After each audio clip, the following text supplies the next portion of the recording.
All right, welcome to the world premiere, episode 1 of the Bitcoin for Businesses podcast. Move over cartoons, because we've got your favorite Saturday morning show right here.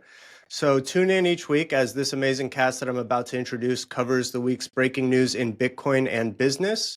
And the whole goal here is for us to help guide operators through Bitcoin's adoption as a core savings technology for your corporate treasury. So we're going to be covering breaking news, best practices, and most importantly, why this disruptive asset class presents an asymmetric opportunity for those of you listening to the podcast that are in the know. So introducing our co-host, and then I know Michael here is going to want to say a few more words about the purpose of this podcast, but Michael Tanguma here is the founder and CEO at Onramp, which is a Bitcoin asset management platform built on multi-institution custody. He's also a partner at Early Riders, a Bitcoin-denominated venture firm.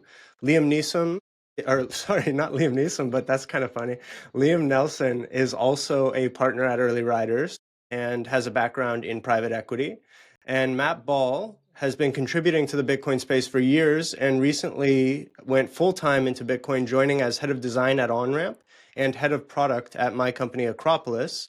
I'm your host, Chase Palmieri, and I'm the co-founder and CEO at Acropolis, which is a sister company to Onramp and one of the funded portfolio companies of Early Riders. And Acropolis is pioneering the world's first Bitcoin treasury platform built on multi-institution custody. Guys, great to have you in here for episode 1. And Michael, I know you wanted to say a little bit more.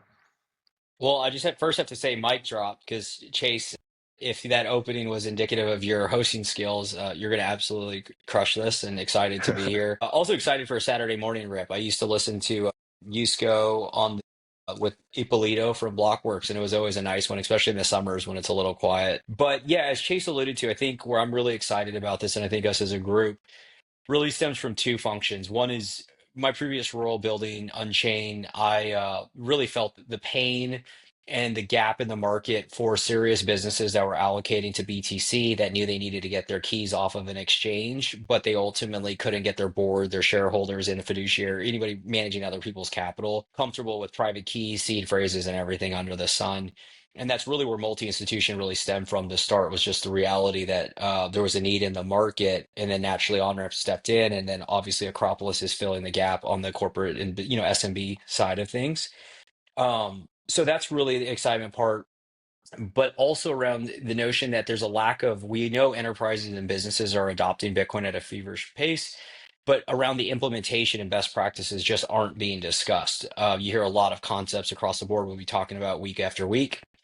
So that's kind of like on the genesis of a lot of this, but the other side of it is really rooted in pragmatism. Is businesses of all shapes and sizes are suffering from inflation. I'm sure Chase, you've talked about this before, but your family, working in the service industry, and I'm sure they see it. When you think about my wife's in the hospitality industry, and they see the inputs and outputs of inflation, they really impact every business from individuals all the way to the biggest businesses. And every business will ultimately need Bitcoin if they're going to survive in this future world where inflation runs rampant or increases.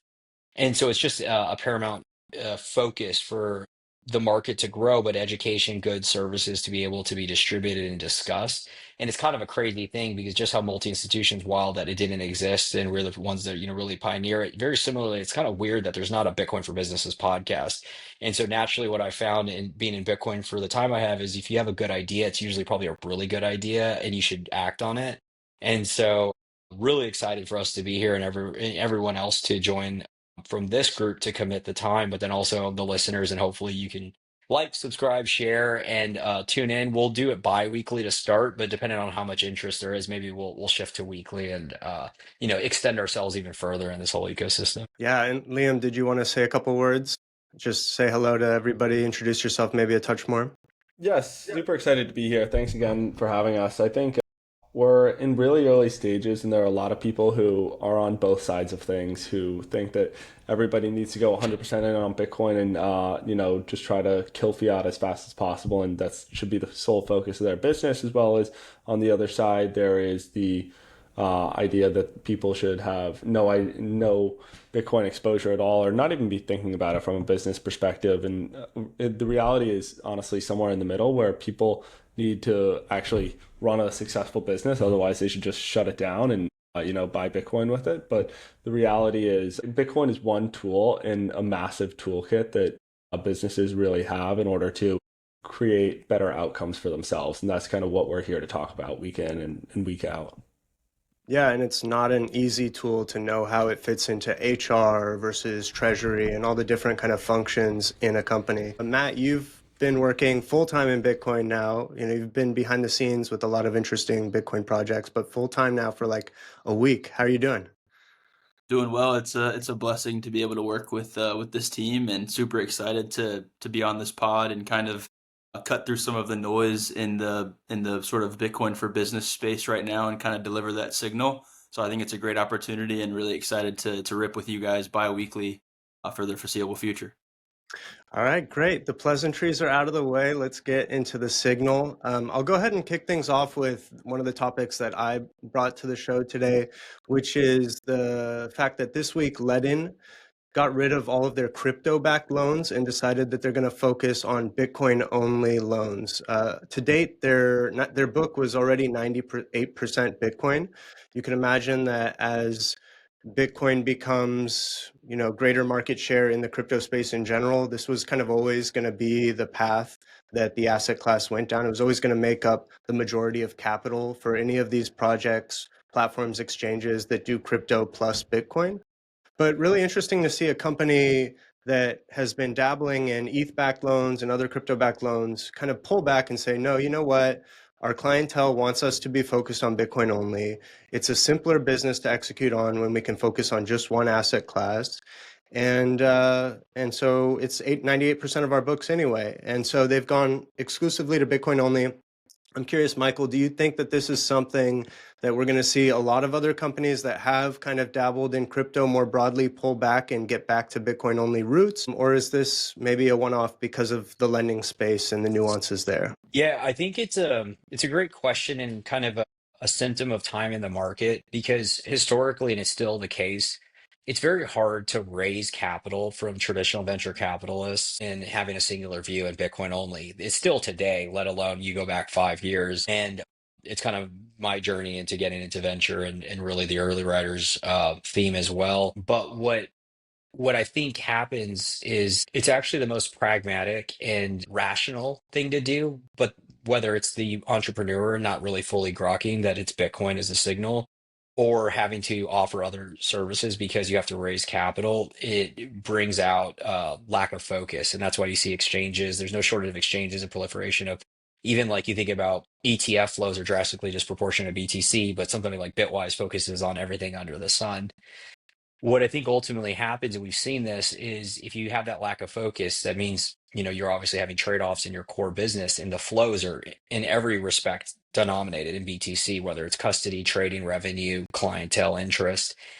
And what happens is most companies we've seen, especially in the lending space, have blown themselves up because they necessarily don't even understand counterparty risk, the custody aspect, and then also are dealing in the long tail of altcoins. And what you generally are seeing, and this is an example of once you get to the other side of it, you're like, why am I doing this to myself? Because you naturally have this attack surface, whether it's having to manage custodial assets on the long tail of crypto, or you have to think about the volatility and the just inherent kind of like centralization and the moving and manipulating of markets.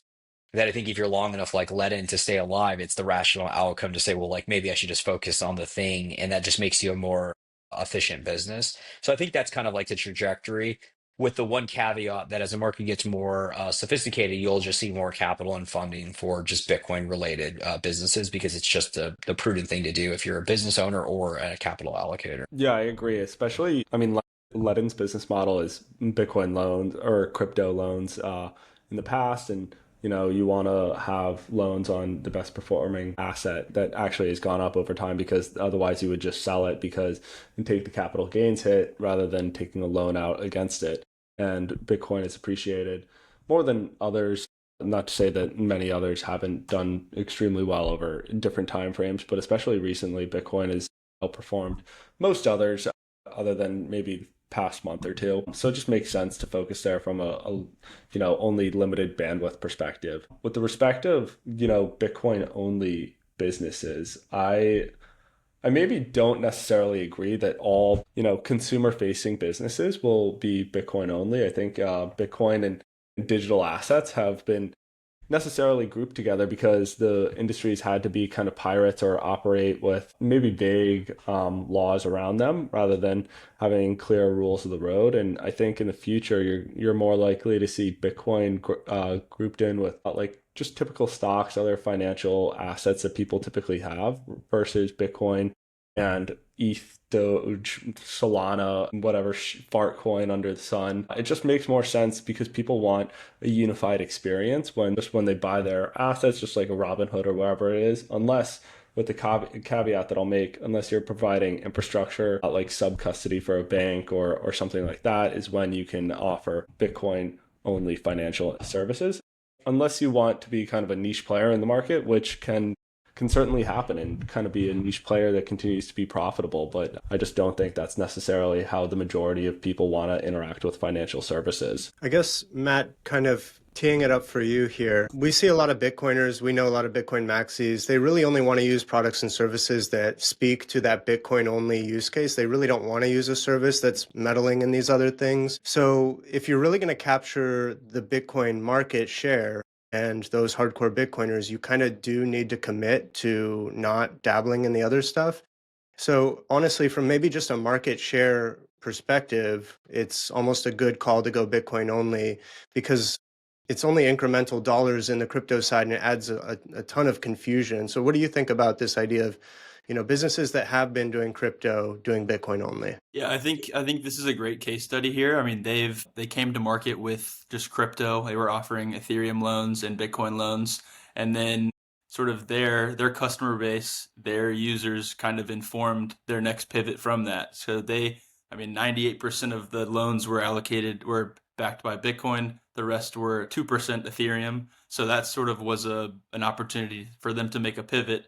And I think as a Bitcoiner, it's more when you have an offering that is Bitcoin only, because then you can assume and safely assume that the team that's building that product is wary of the added sort of security vector attacks that might arise if offering other crypto sort of strategies or products themselves. I don't discount Ledn for sort of coming out with the crypto first, but I love the fact that they've pivoted from this and that they've seen the allocation that their users and customers were making and decided just to go Bitcoin only here, which I think is a valiant sort of pivot and shift from their original introduction.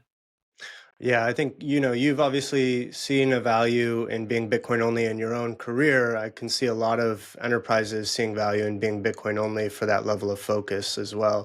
So next topic that Michael, you brought to the table here, it's really an eye-popping number. The top 100 public Bitcoin treasury companies now hold over 1 million BTC. That's quite a bag in the hands of Bitcoin treasury companies. Where did you want to go with that? Yeah, I think brought that mainly because of I could have never forecast, and this is kind of the stemming of this show, and also the we'll be seeing, with some of the announcements with folks joining and different products launching for the enterprise sector of the market, the amount of air cover that has existed for businesses of all shapes and sizes to now figure out their Bitcoin treasury strategy. Because ultimately, what has effectively inhibited most individuals and all the way up to institutions and corporations is the stigma around Bitcoin. It's why Bitcoin has generally been adopted by individuals, because they're a consensus of one. You don't necessarily need to get governance, right? And maybe outside of your wife to, ape in or whatever. But the reality is there's a lot of Bitcoin investors that own businesses, and whether it's getting their board approval or just feeling, comfortable with talking about it. And this notion of it's in the zeitgeist now, you have what's happening with the digital asset treasury companies, but more importantly, you have not only ETFs, but the notion of over the top 100 publicly traded companies hold over $1 million, a million BTC, that there's air cover now for businesses to start adopting, Bitcoin. And that's where I thought was like the signal through a lot of this is that the cat's out of the bag. And now we're just naturally going to slowly see companies not only allocate from balance sheet capital, but thinking about long-term cash flows into BTC. I don't necessarily think it's some are doing it for the reasons of like it's the trade and there's we see a lot of, natural leverage that wants to get inserted into the system. But I think that there's also just the aperture opening of, well, what is this thing, Bitcoin? Oh, is this a better savings technology for my business to outpace what's happening from an inflation perspective? That is a trend that's going to continue to grow. Yeah, and I know I've looked it up, and I think only about 10 of those 100 public Bitcoin treasury companies actually have a profitable operating business. So we may still see some of those coins come back to market over time. Liam, I know that's something you're pretty passionate about, is kind of having a profitable underlying operating business as well. Yeah, I think, well, to that point as well, I think that some of those are probably mining companies too that, sometimes do make a profit on paper, and then the free cash flows inevitably that the business just gets more challenging over time. But yeah, I mean, to that point, we saw Tesla adopt Bitcoin in 2021 and thought that there would be more come significantly after that, just given how people view Elon as kind of a leader in that space, and it just naturally made sense. But I really am excited about Figma, and to your point, Michael, it's just more so $90 million worth of Bitcoin. They're obviously not going nearly all in for how big the overall size of the business is, but the ETFs give them a significant amount of cover too, because it's essentially a professionalized solution for them to get into, where in the past they didn't know which way they should go. If they go with Coinbase or whoever else under the sun, if there really is going to be their Bitcoin at the end of the day, and they can have more certainty signing off that their board actually did, or that BlackRock did the due diligence on Coinbase and how everything is custodied and managed there. And not to say that it's a perfect solution at all, but it certainly brings air cover to the Figmas of the world who want to just get like a relatively small allocation and use that as a way in order to help them just diversify their treasury for their core operating business. The Figma thing is absolutely fascinating because, in tech, when you generally hear, or this is in general business, where you follow the talent and the talent kind of, that's where the industry where people are going. It reminds me of where SWIB, Wisconsin's, I believe is it pension? Was it, yeah, SWIB, their pension system allocated to BTC. And when you went and looked at their performance against all other pensions, they were in the top tier. They have a very unique governance structure when it comes to their investment committee that actually generates revenue, like from a personal perspective, if they outperform. So it aligns incentives perfectly. And it reminded me of that's following the talent in the same way where if you look at Figma's balance sheet, it's absolutely incredible from like I believe, have been in the black for a while from a profitability perspective. But then also like it's not run like a hedge fund in the pejorative sense. It's run like a hedge fund in the sense like they're managing their balance sheet in a very productive way when it comes to the different cash equivalents that they store and the amount of BTC they've been holding. And it's not for playing on their stock price or a mimetic or marketing scheme. It's just they've been allocating and increasing their allocation, which is again following that talent. Yeah, and we didn't know that they had the Bitcoin until they came public. I mean, that's how much they weren't using it as a marketing ploy. It was really just discovered quietly from people looking through S1s. Matt, any take on 1 million Bitcoin held by public treasuries right now? Yeah, I think that's, incredible opportunity. As a Figma user myself, I think it's cool to see these companies in San Francisco and tech companies pick these up. I know the Figma founder specifically was a little crypto curious around like the 2018 timeframe, and so obviously he kind of went down that path and decided to allocate to Bitcoin, which is a very exciting event. Yeah, and just to put a finer point on all of this too, is the air cover of these 1 million Bitcoin that all these public companies have. It couldn't really happen without the change in the accounting rules back in 2024 as well, which is just also given additional air cover, and just the amount of different boxes that people need to check in order to get Bitcoin on their balance sheet, between getting everybody on the corporate board understanding what Bitcoin actually is, why they should own some, how to custody it, how to manage it from an accounting perspective, how to get all of their employees on board that they're not just gambling away the money on their balance sheet and they won't be able to pay the employees at the payroll next week. It really couldn't have happened without I think that was a big impetus, the accounting change too. Definitely. And Liam, you had another story here around the New York-based Inversion Labs and their plans to acquire low-margin companies and outfit them with blockchain to juice efficiency and then reap the profits that follow. What about that story was interesting? Yeah, I thought that Mike would like that a lot. It's essentially, there's going to be a lot of transformative companies at this time that just figure out essentially marginal ways to really reduce the cost of the business, which will directly translate to profits. But at the same time, I don't necessarily think that a massive overhaul with the having private equity focused just to essentially run stable coins through a business is going to be a massive profit center and really juice the actual profit margins for them to outfit them and then sell later on.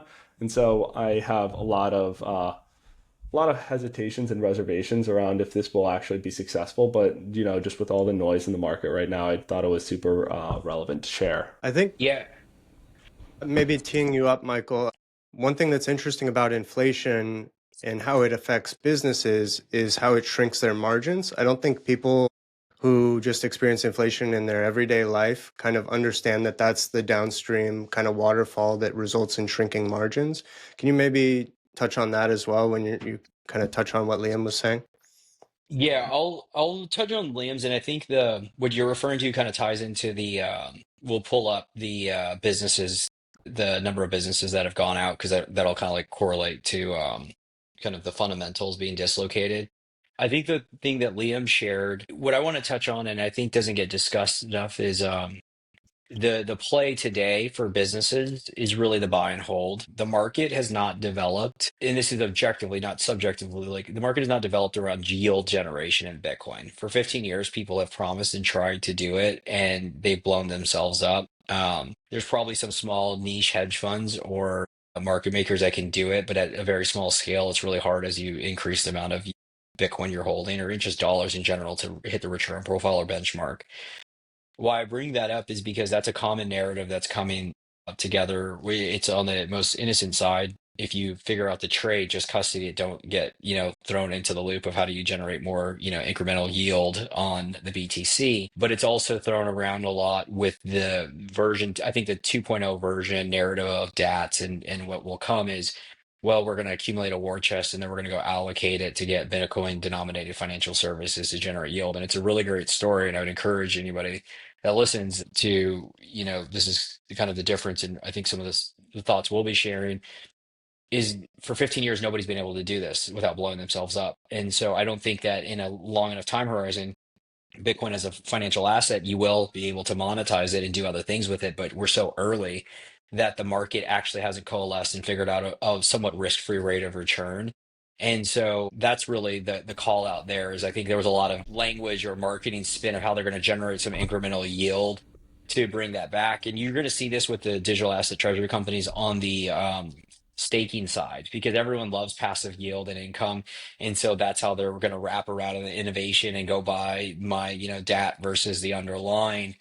So that's kind of what my takeaway from that is just that there's going to be no shortage of marketing schemes that we're going to generate more Bitcoin, but it's never been done. Actually, it's not even a subjective thing. It's just never been done, especially at a scale that we're talking about. And the last part is to go in and step in to do it is pretty much impossible to do because we saw this happen in 21 and 22 is when you first step into the market, unless you're insanely conservative, we could talk about some of the practices there, maybe later on the show or future shows, is that generally people put the mental models of traditional finance as they enter Bitcoin. And it's a different game because when you think about 24/7 markets, volatility, rehypothecation, there's no lender of last resort. So you get caught naked in this asset class, and that's how you get blown up. And that's why so many people have gone away, that you just got to be very careful if your business is going to put any of its capital at risk.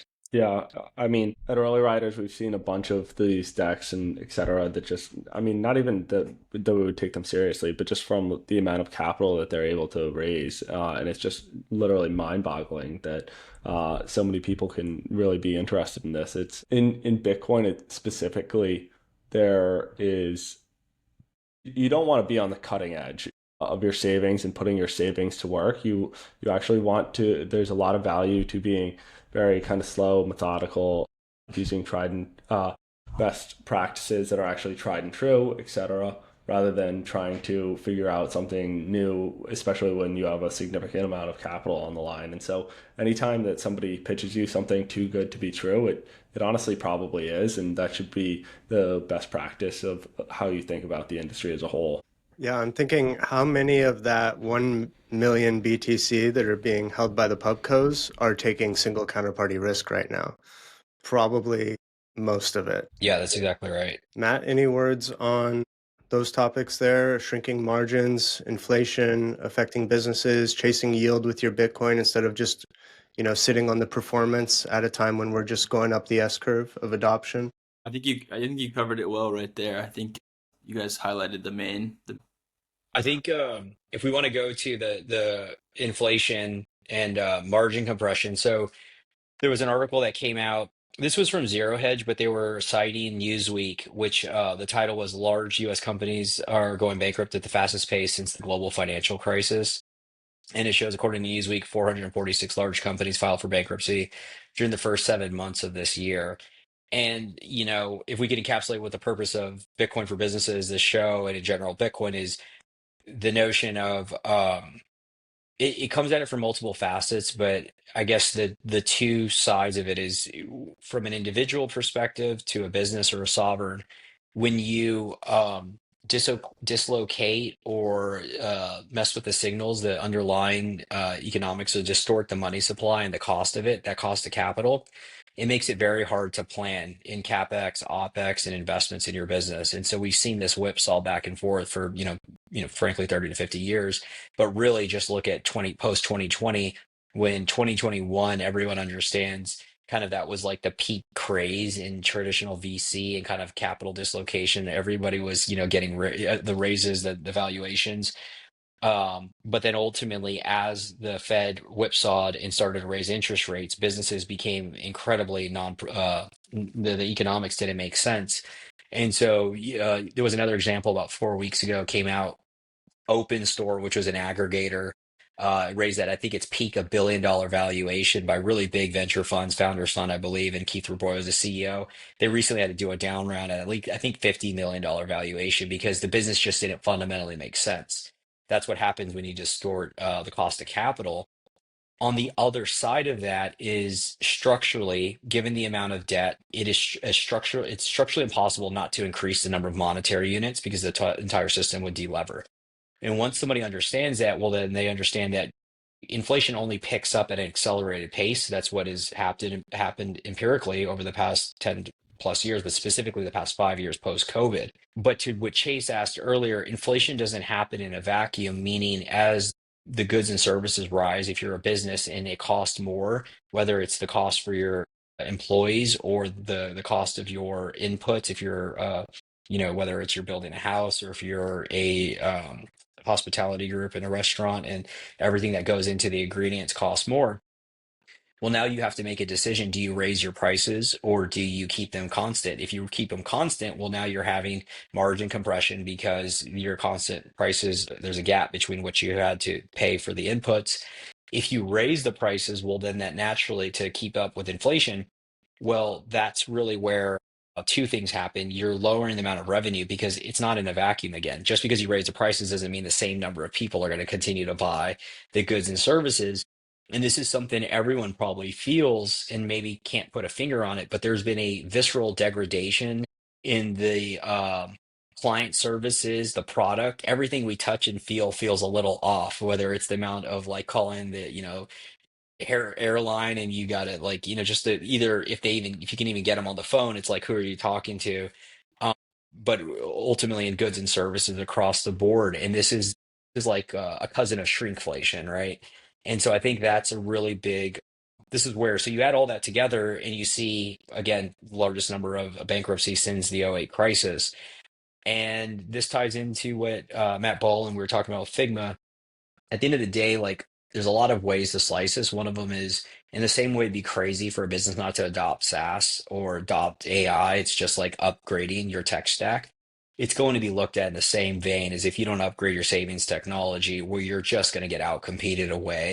I think this is indicative of that. We're still in the early innings. I don't think most pubcos are actually buying Bitcoin for this reason. I think this happens at the traditional SMB mid-market place where people are upgrading, their savings stack.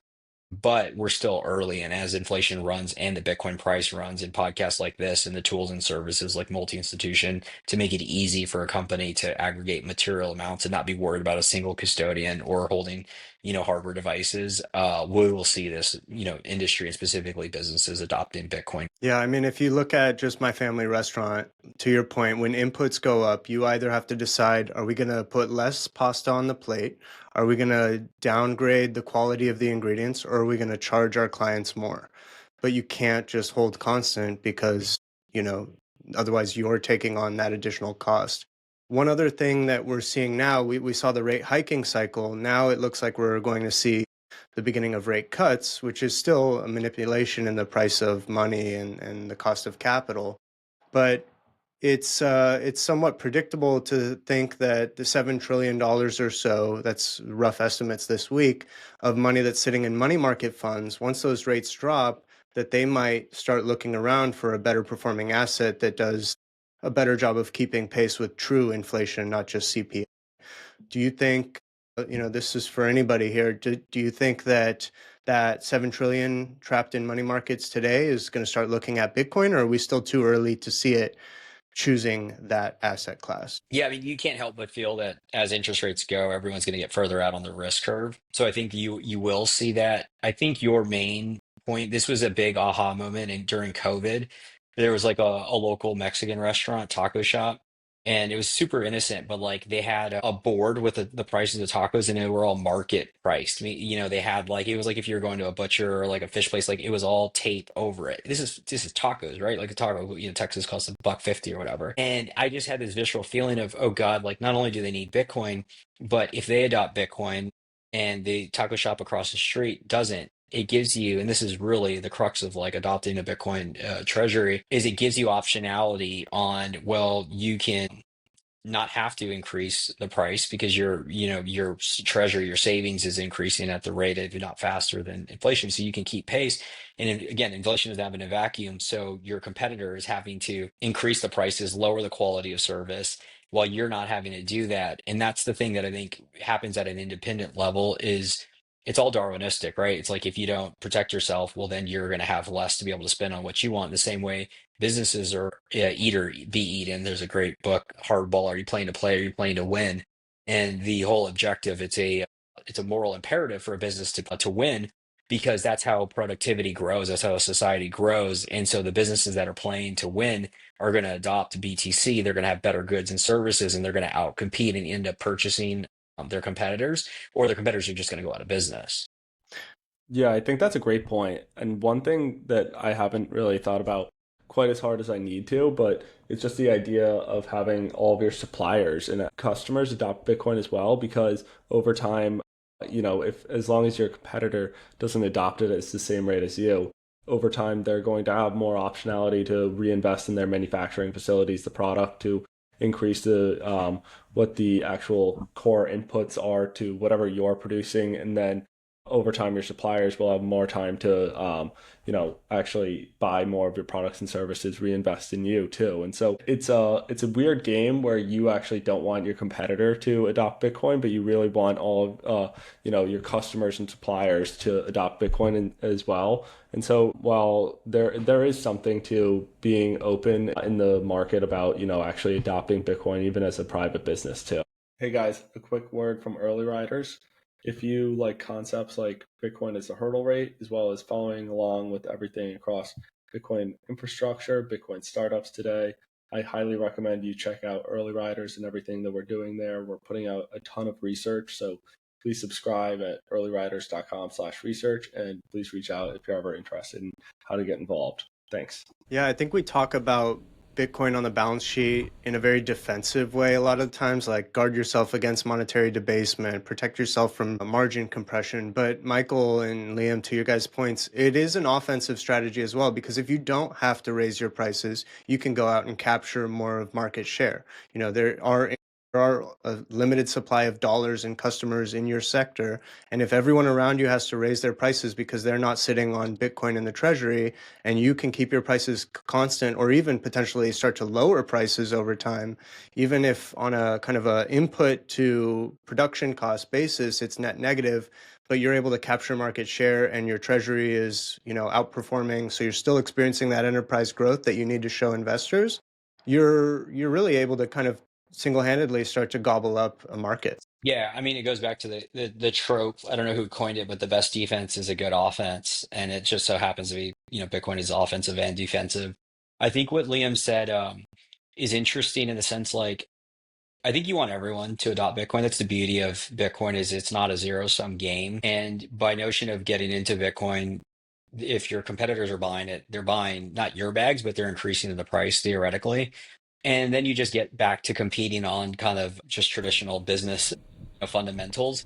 And the thing that this is really, we'll see Chase and Matt Ball and even Liam TBD and who moves to Texas first. I think everyone eventually ends up there, but is why the focus has been in Texas very heavily. And Parker Lewis has really been leading that way from an early stage and understanding. He would talk about Venezuela as an example, being one of the most oil-rich countries in the world. But when their currency collapsed, they couldn't get the oil out of the ground because you can't coordinate economic activity. The truck stopped running, the employment, the drill stopped running because you don't have the ability to coordinate. And so there's something very important to what Liam was sharing about you want everyone around you also to benefit from this because you need them to be around because this is how economies work. I'm not the cattle driver. I don't produce the cow and I need my farmer to be able to accept my money and for something he understands in the same way a business supply chain.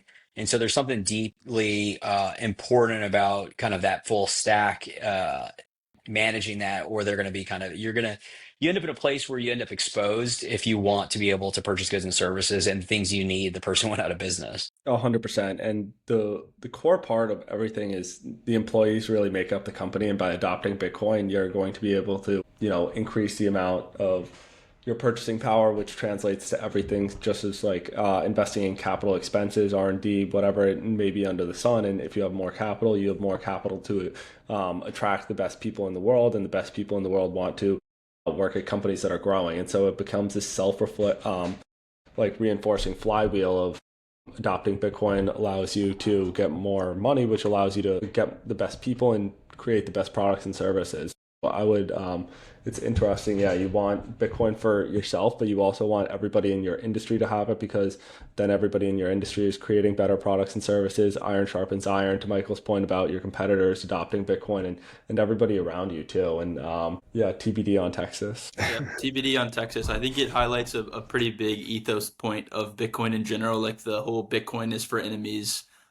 Can be sort of extrapolated to like Bitcoin is for competitors and in the business sense. I think you've both highlighted it well on sort of what that means. Yeah, one thing I want to ask Matt about, this is kind of teasing because we didn't share on the top of the show, but part of the show will focus on kind of mainstream enterprise adoption and then a focus on some of the impacts from a business adopting BTC and then some of the innovation and opportunities that we will be developing, thinking about, investing in. And one of them that we've talked about behind closed doors is the notion of restricted Bitcoin units, aligning 401ks, right? Look, when you start thinking about a big part of any business and growth and winning is employee retention and keeping the best people at your firm. And historically, equity, cash incentives, specifically equity is very illiquid. And I think people are starting to get, privy to that and they're not necessarily incentivized by that. I'm curious, Matt, specifically on your side, seeing what you've been in Silicon Valley, the notion of some of the interesting ideas we've talked about where a company can start to incentivize employees via Bitcoin employment programs, matching programs where you can keep them longer, if you think that'll be an interesting trend in the future. Yeah, absolutely.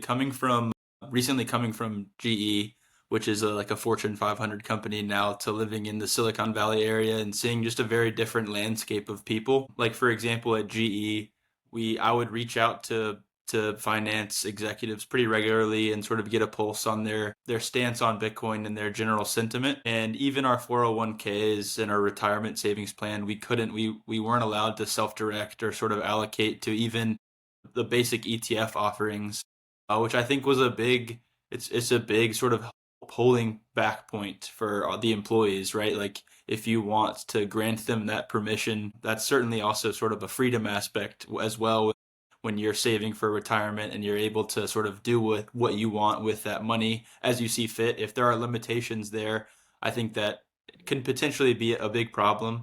And it's just very different here in Silicon Valley. I think there's much more appetite for that sort of self-direction and having that freedom of allocating to those new products such as ETFs and such. I think at Acropolis, we're trying to highlight that adding Bitcoin to your balance sheet is really just the first step. And that once you do, you can do things with that Bitcoin like RBUs, vesting Bitcoin to your employees, attracting, retaining talent.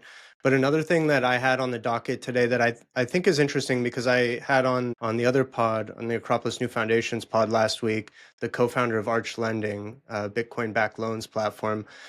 We really dug into this idea of an asset-backed loan versus a credit-backed loan. And we know there's a lot of companies out there that really struggle to get financing, a line of credit from a bank, et cetera.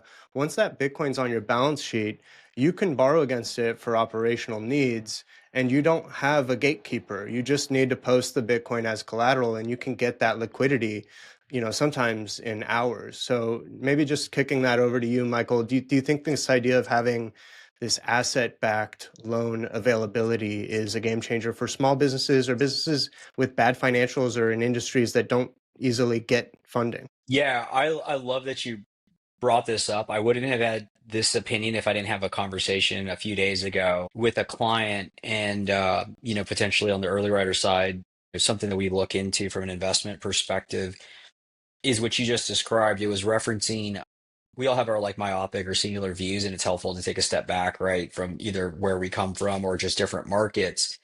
And what you hit on was in Latin America, the level of lending is insane. Like I didn't really recognize that it costs anywhere between 25 to 35% like interest rate on like a business loan and taking out, any kind of to run your business. And he's looking at what does it look like down there. He's kind of thinking about, or that's just in general, how do you play the arbitrage if you have your own Bitcoin and you can take that loan and then arb out, which is some execution risk, right? Because you got to make sure the business has fundamentals to pay it back. But to your point, I can't speak directly to the US, but I can't imagine it wouldn't apply to anywhere, specifically Latin America. As a business starts to adopt and increase its savings into BTC, it opens them up from capital growth or the opportunity to lend against it at a much lower nominal rate than the current market rate in that country or region. And because of the proliferation of stable coins, you can get access in the dollarized world. You can be in any country, frankly, and get access to dollars backed by BTC. And so I think, yeah, it makes complete sense that you will have this kind of growth of a market as individuals we see it, but also in businesses will you'll use it for operating capital. So yeah, I think it's spot on. Every business will hold Bitcoin. Some already do, others are developing a plan. Acropolis is how smart companies take action today. Built on multi-institution custody, Acropolis delivers a turnkey Bitcoin treasury solution designed specifically for businesses. Here's why that matters. Multi-institution custody is the breakthrough that unlocks the corporate adoption of Bitcoin.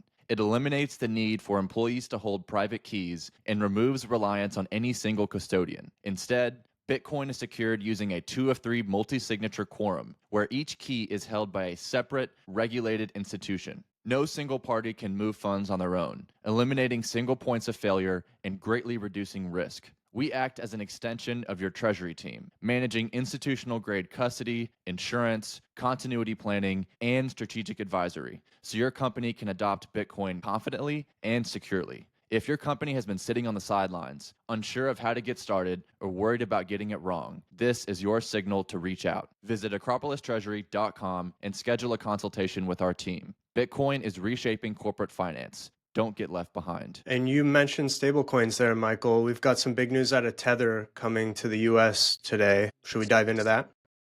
Yeah. So the headline that came out earlier today was Bo Hines is now taking the CEO role of a new formed entity, which is, I didn't fully read the whole thing. I mean, I guess I'm pretty confident this is right. It's a new entity and the new stablecoin is like USTA or something. USAT, And I think. USAT. Wow, that's pretty apt. I think that why I call this out is it's very bullish for Bitcoin adoption globally, Bitcoin adoption in America, and then Bitcoin adoption in businesses, which is the topic of this podcast, because of the simple version of there's still an inherent stigma of the digitization of money. We know it's digitized via a credit card and all that, but it's still like, what's a digital currency? Do I really want to park my value in it?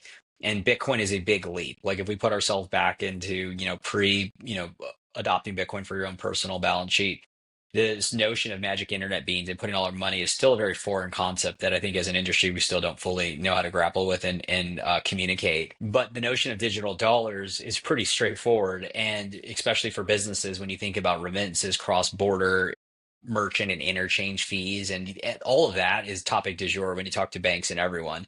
So you have this notion, and Bo Hines, literally coming from directly the government to go lead this, is canary in the coal mine that the market is going to embrace this, TradFi and everyone across the board. Now, obviously, there's going to be a lot of speculation, a lot of losses. That's part of hopefully what we can help dispel here and add some clarity. But it's also going to drastically increase the flow of dollars into Bitcoin because now you're one click removed. And this is effectively what Tether pioneered, right? Tether, and it was really Circle Consortium first, but it was the notion of they needed a pair to trade 24/7 because wires didn't work around Bitcoin.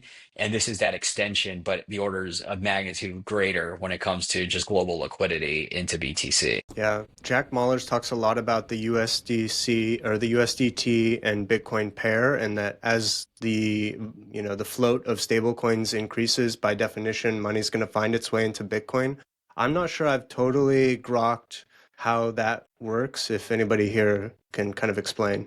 Yeah, as people just have access to more digital money, they're just going to hold more and more of it in Bitcoin because Bitcoin just goes up over time and Tether does not. It goes down over time because it's US dollar backed. And so people are just going to want to save in something that makes more sense. And they're just going to find more and more comfort with having digital dollars. And there's probably not going to be a wallet with a seed phrase just like we have today. It's going to be all obfuscated away with all of the different technology. But yeah, I think that people will just be more used to interacting with money in this type of way. And so going to Bitcoin won't seem nearly as crazy.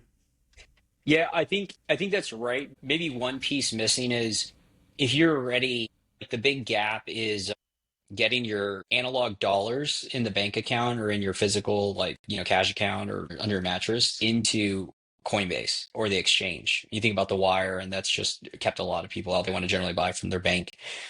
And so whether it's your bank or Amazon, because I think stablecoins will proliferate across the world. We've seen what's happening with Stripe and Tempo. It's the reality that digital dollars are programmable and they can easily be swapped via almost any wallet and any infrastructure to get into Bitcoin. Is that big way that the flows happen is because you're taking out the multiple steps to get there. And so there's no shortage of ways that this could be implemented or happen, and it'll be a confluence. But one easy example is if you have stable coins or BTC and different vendors like an Amazon or whatever has incentive to pay in BTC versus, because that's what will happen, right? As Bitcoin grows, companies, if they take the dollars, have to go and buy the Bitcoin. So there's some nominal fee that happens there where it's more reasonable. And this is why stables and dollar and crypto working in parallel with Bitcoin is just a misunderstanding of money and convergent and how it converges to one, because it is a form of barter where naturally the business is going to incentivize or only accept BTC. And then you have to make a decision. And then it's how do I get the BTC? And that's ultimately just a function of time where more businesses will naturally incentivize you to pay in Bitcoin or only accept Bitcoin. And then the individual has to figure out how to do that. But if it's already in a digital form, it's very easy to swap into. 100%. It's just like no businesses really accept checks nowadays because all of their competitors adopted better forms of money to accept payment with, and thus the same thing is going to necessarily happen with both stablecoins and Bitcoin. Yeah, and the chargebacks is a real issue for business owners. The idea that they can provide a service, a product, and then get charged back. And that doesn't happen when you use a final settlement asset like Bitcoin. Not to mention the fact that obviously, over time, Bitcoiners as a demographic are becoming wealthier and have excess Bitcoin to spend, excess capital to spend, and are becoming a larger and larger market to try to advertise to. One thing we saw this week was iPhone releasing the i17 Pro in the Bitcoin Orange. To me, that feels like a little bit of a intentional pander to the Bitcoin community, but I don't know if anybody else caught that. I think we're going to do a little better on referencing Bitcoin community and Bitcoiners. We need to discuss them as like rationalists. Like there's the old topic of servicing those individuals, just going to be people that want to service their money because we have to get out of like part of this pod and in general is the notion of the ideology and the focus on having to do things a certain ways kept a lot of people out. So just cognizant of that. The thing I will call out that's just a funny, I'm curious your guys' take is it's it never sat right with me. And I think I stumbled on chargebacks, I think are a fiat thing because the 2D response to stablecoins, Bitcoin payments is how do you do chargebacks in some form? And I'm not 100% certain of this. I'm just thinking out loud. But it reminds me it's like a cousin of who will build the roads, right? It's like, well, we'll build the roads because you want to live in a good society. And so we're going to figure that out because it's the right thing to do. It's from a moral perspective. In the same way, if you have a shitty product, you're going to give people the money back or you're going to go out of business. So if like you have a chargeback because the person didn't like the product or you did offer, you're going to figure out the right thing to do because your business longevity depends on it versus, so like that's just an I'm thinking through it now, but I'm like wondering like scammers, how do you deal with that? But you see where I'm going with like chargebacks, I think are a notion that's usually discussed when it comes to one-way flow of they don't offer that. And then you're going to have to build other application layers that will allow for it. But it feels like an inefficient process where theoretically it should be on the guise of like the business to ultimately be able to figure that out because if you're a good business you will honor and figure out the process for it. If you're a bad business you're going to go out of business if you're offering goods and services that people want their money back and you're not giving it to them. Yeah, I take your point. The best businesses, the most confident in their product or service, often offer 100% money back guarantee if you're dissatisfied with the product. So, yeah, I think you're right. If you really stand behind your product, chargebacks is probably a nominal, frustration for your business. Yeah, All right, sure. Go ahead. There was a big aspect here this week of Namecheap selling $2 million domain for at this point, which was I think their biggest ever. They've done over $70 million in Bitcoin payments directly to the firm, just eliminating the costs for the business as well as allowing people to pay in whichever asset they would like. This is definitely important just because or their demographic likes it from a privacy perspective because not everybody necessarily wants their website to be known by other people, and so thus it's really important to actually understand your demographic and a customer to try to actually create what they really want rather than just saying here accept Bitcoin for something that's a little bit niche. And yeah, I thought that was exciting to see. I think that there will be more moving forward. There's just more willingness to use Bitcoin as money, but it really has to be for commercially viable uses. Yeah, I love that you called that one out because I think we lose a lot of sight in, we will talk about it because it's a commercial thing to do and it will proliferate for a long time, stable coins. But the reality is they lack a lot of the fundamental value and reasons where Bitcoin shines. And one of them is what we're talking about here. This notion of being able to move $2 million without any intermediary. And what was interesting is I believe they have their own BTCPay servers. So their fees were frankly, I think nothing because it's open source. I don't know if there's any charge that they associate from BTCPay server, but take it into their own self custody is a really like insane feat when you really extrapolate that you can move $2 million in economic value without any intermediary, take it directly into your custody solution with no counterparty risk. And given like the register, I'm not an expert, but the register and moving around domains, it's almost like you need a wire kind of process because you don't want to reverse that if somebody has a chargeback in that level. And so to Liam's point, it'll increasingly be at the like larger scale because they need that, whether it's a gold, dealer needing to send a $2.5 million, like you need something that's not reversible if you're going to send a physical gold. Is just a very cool thing to see it. I think over time, as more users understand that, and then scaling layers, which will be fun to talk about. Some of the stuff Lightspark and implementations that they're doing an e-cash. Like we're going to start to see the proliferation of sats and sats tied to BT dollars that will really create a lot of, I think, a like renaissance on the internet that historically wasn't there when it just comes to sending a bearer asset online that isn't discussed enough. Yeah, and specifically on the Namecheap example, I mean, this company is a 100% privately owned company. They actually released this BTC Pay server integration almost exactly 5 years ago today.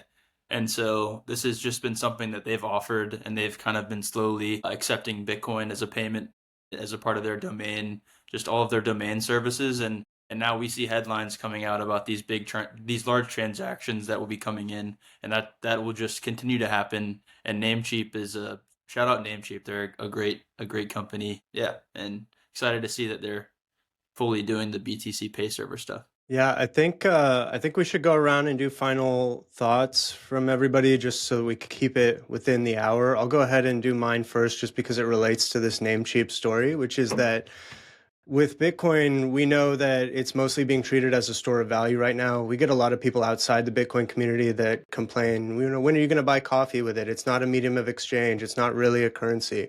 Well, when Bitcoiners end up having 99% of their wealth in Bitcoin, and that's all that they can ever spend if they want to spend, just because Bitcoin has outperformed every other asset in their portfolio, you're going to start to see Bitcoiners have to part with Bitcoin because it's just the only money they have left to spend. So I think that medium of exchange use case is becoming more and more prominent. We're going to cover the different ways that businesses can accept and do payments, cross-border payments, etc., on future episodes. But I guess my closing thought would just be that it feels with Bitcoin's outperformance against other assets in a portfolio, that it's just destined to become more of a medium of exchange as Bitcoiners still need to buy things in the real world. Yeah, maybe I'll piggyback on that because I didn't necessarily have final thoughts, but I think that is a core aspect that I've run into a lot of conversations around, like deflation and stagflation, and like even there's just all these different vectors where people will reference if Bitcoin goes to millions of dollars, nobody will want to spend it. And it's just rooted in the wrong basis of economic coordination, where as the price goes up, that's not happening in a vacuum. More and more people, that's a product of people wanting it, adopting it. And when people want it and adopt it, well, then they naturally produce value in the world. They're going to make an intentional effort to either say, you can pay me X or Y and incentivize you to pay you in Y if Y is Bitcoin.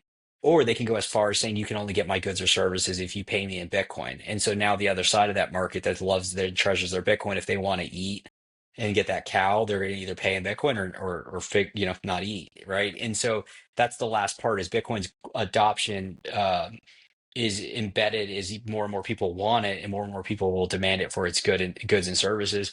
And like Onramp and multi-institution is a great example of this, because people can pay in dollars, but a lot of people pay in BTC. And it's like, well, why would they give up their hard-earned Bitcoin? It's because the thing of value is helping them increase their Bitcoin exposure, protect it long term. And so they're happy to pay in that Bitcoin. And if we just only accepted Bitcoin, people would still do that. Accepting dollars makes it easy and convenient because people like reoccurring and all of that, and we can easily sweep that into BTC. Agreed. And just piggybacking off of that too, employees and people who want goods and services will inevitably only take that or make you pay a premium in fiat just to pay for their conversion costs to BTC and just the other hassle that's associated with it, which is going back to my earlier point about employee continuity and why you should adopt Bitcoin and why you should want your customers, suppliers, and even competitors to adopt it as well. Yeah, well said, Liam. And I think, no real final thoughts from me. I think this was my first pod, so it was nice doing this rip with you guys, and we'll work out sort of the rest of the kinks as we continue. But yeah, super excited overall to kind of really guide business leaders through Bitcoin adoption as a core savings technology, and excited to be a part. Yeah, we didn't get to go deep in the weeds on implementation and a lot of the things, but we'll cover them as they organically come up. We got our first flippening. If you notice, Liam thought Bitcoin wasn't for competitors, and now he did. So over the course of weeks, we will see who's flipping who. I would encourage anybody to like, subscribe, and also comment on what they want to see, the format, feedback, because it really helps influence kind of what we're going to try to deliver week after week. Yeah. Thanks so much, guys, for taking the time today. Yeah, like Michael said, please like, subscribe, share it with a business owner, business leader, executive that you know that you want to protect. And please give us that feedback, especially after episode 1 here in the comments, so we can know which topics you all are most interested in. And we'll see you either next week, if you guys demand it, or the week after. Thanks, everyone. Thanks, guys. Thanks, guys.